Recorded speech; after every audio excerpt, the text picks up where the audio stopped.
Naibu mkuu wa polisi Bwana Eliud Lagat, wewe ndiwe uliyetumana watu wako ma-DCI waje nyumbani, waje wachukue mwanangu ili wamlete Nairobi.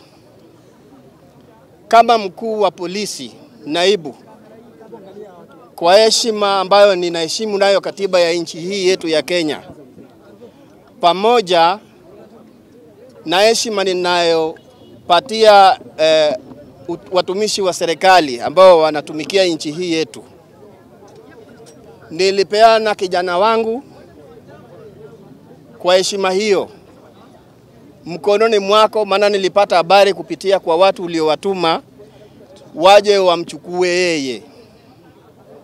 Baada ya kukabidhi huyu mtoto kwako, maana hawa ni watu uliowatuma tu,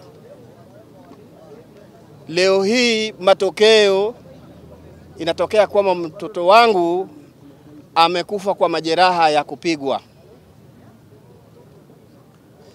Nahitaji unieleze kwa nini ulimuua mtoto wangu. Kupitia kwa sheria ukaseme kwa nini ulimuua mtoto wangu. Alikukosea nini ambayo inagharimu kifo chake? Watu wanaongea kuhusu mambo ya ufisadi hata ni wengi kabisa katika nchi hii yetu. Kwa nini mtoto wangu peke yake asulubiwe kwa ajili ya neno la ufisadi ambayo inahusu nchi nzima, abebe na ni mtoto wangu mmoja wa kipekee? Sai nimebaki mkono mtupu. Nana atanielekeza katika maisha iliyobakia.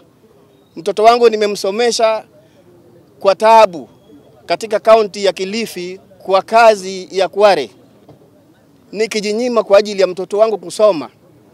Alipohitimu nilikuwa nina matumaini, ndiposa nikatoka huko nikirudi Nyanza nikae nyumbani kwa sababu mtoto amefika mahali pa kunishika mkono. Sasa leo hii umenivunja mkono, umeniua. Kwa nini uniue? Unanidai nini? Amekuibia nini?